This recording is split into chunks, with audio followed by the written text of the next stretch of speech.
Today, between master and disciples, Isabelle Hercelin, Breatharianism as a Way of Life will be presented in French and English with subtitles in Arabic, Ola Scissor Vietnamese, Bulgarian, Chinese, Czech-Slovak, English, French, German, Hindi, Hungarian, Indonesian, Italian, Japanese, Korean, Malay, Mongolian, Persian, Polish, Portuguese, Punjabi, Russian, Spanish, and Thai.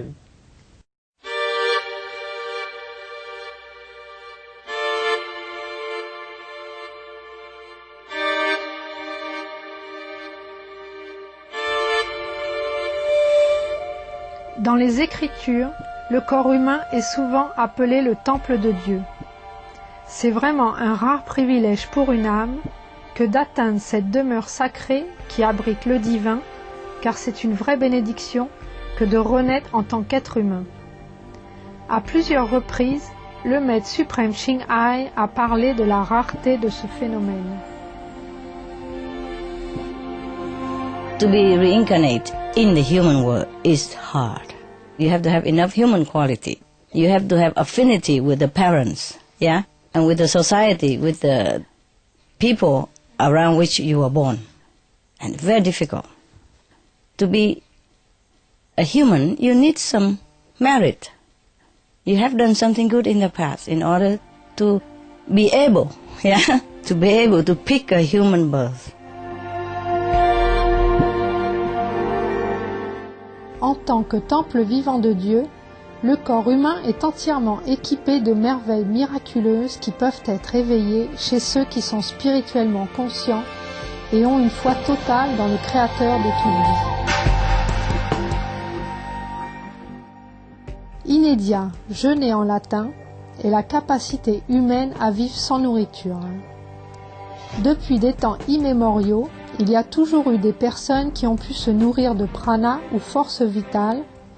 Par la grâce de la Providence, les inédiques, ceux qui suivent un mode de vie sans nourriture, peuvent retirer de l'énergie de la nature pour se nourrir.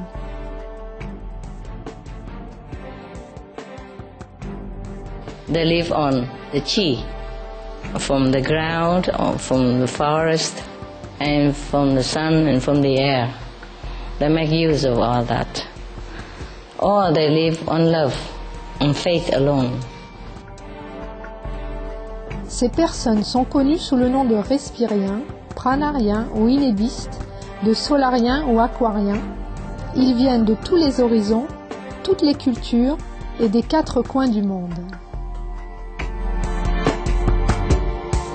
Les possibilités et miracles de la vie, tels que notre Créateur bienveillant les a conçus pour nous, sont bel et bien infinis. Il nous faut seulement nous connecter à l'intérieur pour reconnaître notre riche largesse en tant qu'enfant de Dieu. Le maître suprême Ching Hai a amoureusement recommandé une série hebdomadaire sur Supreme Master Television pour présenter ces personnes du passé et du présent qui ont choisi de vivre sans nourriture sur la terre. Puissent ces histoires spirituelles vous captiver, que les cœurs soient ouverts et les horizons élargis. Nous vous invitons à nous rejoindre pour la première émission de notre série en 4 parties, Isabelle Hercelin, le respirianisme comme mode de vie, dans Entre maître et disciple. Cette émission porte sur la possibilité du respirianisme ou vivre sans nourriture et n'a pas vocation d'enseigner cette pratique. Pour votre sécurité, ne tentez pas d'arrêter de manger sans être guidé par un expert en inédit.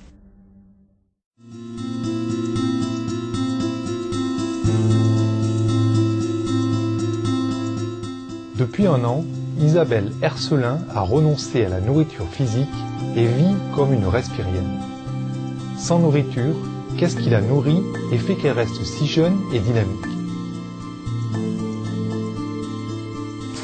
Puisque tu ne manges plus rien, enfin de nourriture matérielle, qu'est-ce qui te nourrit? Qu'est-ce que tu appelles le prana? Pour moi, c'est difficile à expliquer, c'est difficile à exprimer. cette énergie de vie, pour moi, c'est une énergie d'amour. Mais je ne peux même pas exprimer cet amour qui se trouve dans toute chose, dans toute situation, dans toute émotion, dans toute relation. Et ça remplit tellement immensément. Pour Isabelle, il n'y a pas de nourriture physique qui soit comparable aux sensations procurées en vivant de prana. Et c'est cet amour, pour moi, cette confiance que j'ai dans la vie. Je peux pas dire comment je la ressens. C'est pas facile à exprimer, mais ça remplit 100 000 fois plus et 100 000 fois mieux. Et ça satisfait, pour moi, 100 000 fois plus et 100 000 fois mieux que la nourriture terrestre, même si je la remercie profondément pour tout ce qu'elle m'a apporté jusqu'à aujourd'hui. Au cours de l'histoire humaine, il y a eu beaucoup de personnes qui se passaient de nourriture et comptaient sur l'énergie cosmique pour maintenir leur corps physique et leur esprit. Un certain nombre aussi ont vécu des dizaines d'années simplement grâce à la foi, l'amour et une dévotion totale à Jésus-Christ ou Dieu. C'est la même chose pour Isabelle. On dit tu te nourris de foi et d'amour. Oui. On pourrait dire comme ça. Oui. Et ça me nourrit sur un plan, je dirais, tellement vaste, sur une globalité de mon être, beaucoup plus que la nourriture terrestre est très, pour moi, limitante. Cette énergie de vie qui me relie absolument à tout et qui me crée cette nourriture me comble. Au retour de Entre Maître et Disciple, après ces brefs messages, nous allons voir que le parcours d'Isabelle vers le respirianisme a débuté par l'adaptation d'une alimentation plus saine et plus compatissante. Restez avec nous sur Supreme Master Télévision.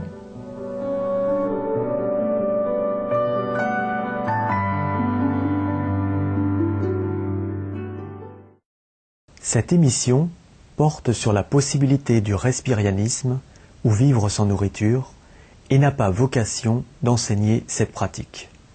Pour votre sécurité, ne tentez pas d'arrêter de manger sans être guidé par un expert en inédit.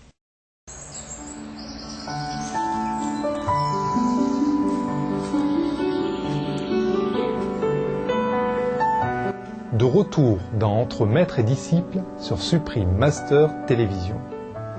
Continuons notre présentation de Isabelle Ercelin, le respirianisme comme mode de vie. Qu'est-ce qui fait qu'Isabelle s'est tournée vers un mode de vie sans nourriture? Elle est une ménagère ordinaire avec une vie familiale normale.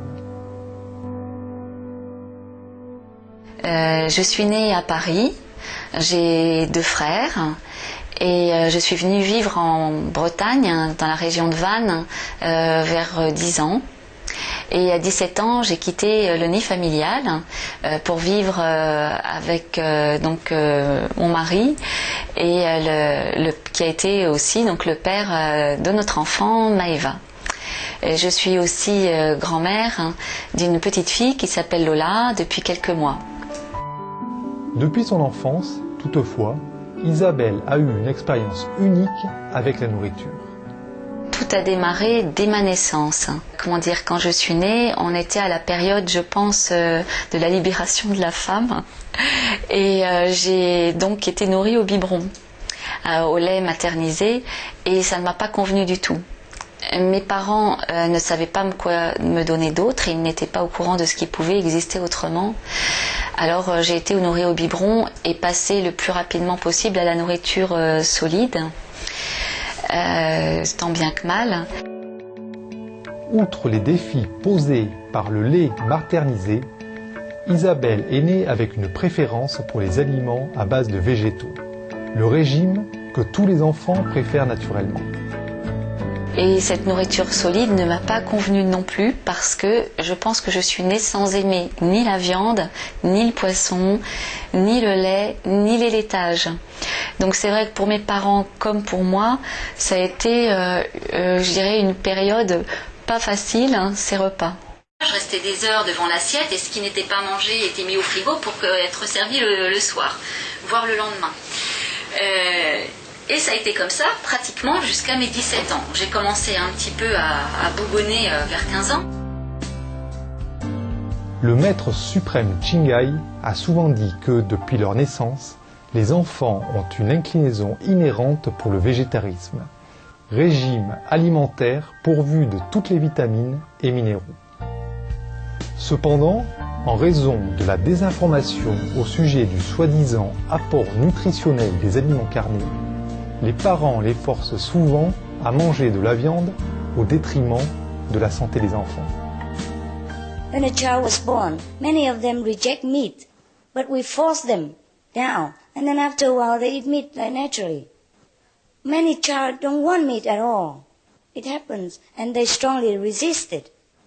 If you give them vegetarian from childhood, they never demand meat. Many of our fellow practitioners, they have child after initiation, and their child are nourished by vegetarian food and grow up so strong and healthy, less sick than any other child, and so pink. Yes, so beautiful, pure, soft in the look. Yeah, and they never demand meat. In fact, when somebody else gave them meat by mistake, they were shocked and dropped it. Child of 5, 6, 4 years old. Pour les parents d'Isabelle, pourvoir aux besoins et au confort de leurs enfants était leur manière d'exprimer leur amour. Et, malheureusement, cela incluait nourrir Isabelle et ses frères et sœurs de viande. Pour mes parents, c'était très important d'être bien nourri et que c'était valorisant aussi. Et être, c'était de l'amour.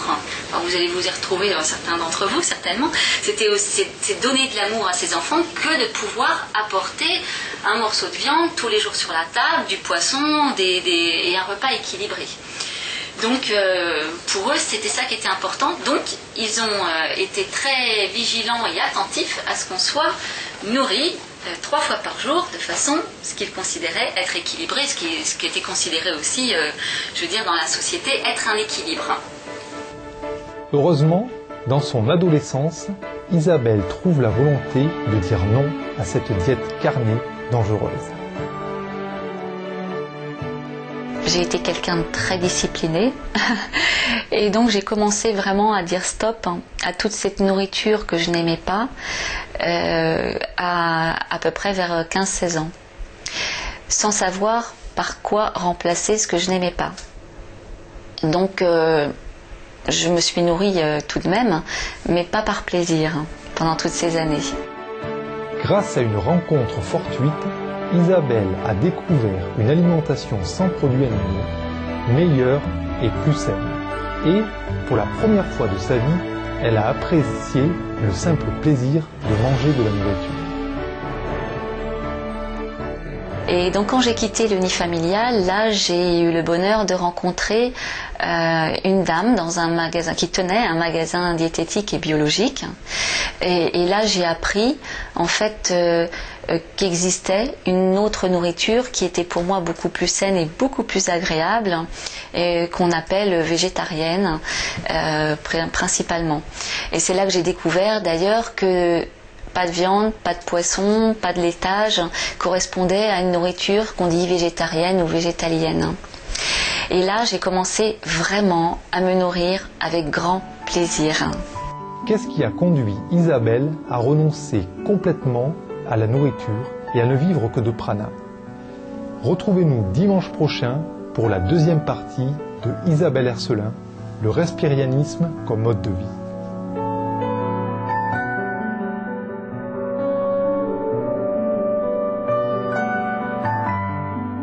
Nous avons apprécié votre compagnie pour l'épisode d'aujourd'hui de Entre maître et disciple. Des gens bien, de bonnes œuvres va suivre juste après Nouvelles d'exception. Restez avec nous sur Supreme Master Télévision. Que le ciel vous bénisse et au revoir. We appreciate your company for today's episode of Between Master and Disciples. Good People, Good Works is coming up next after NatWevi News. Please stay tuned to Supreme Master Television. Heaven bless and farewell for now. For more details, please visit www.suprememastertv.com/BMD.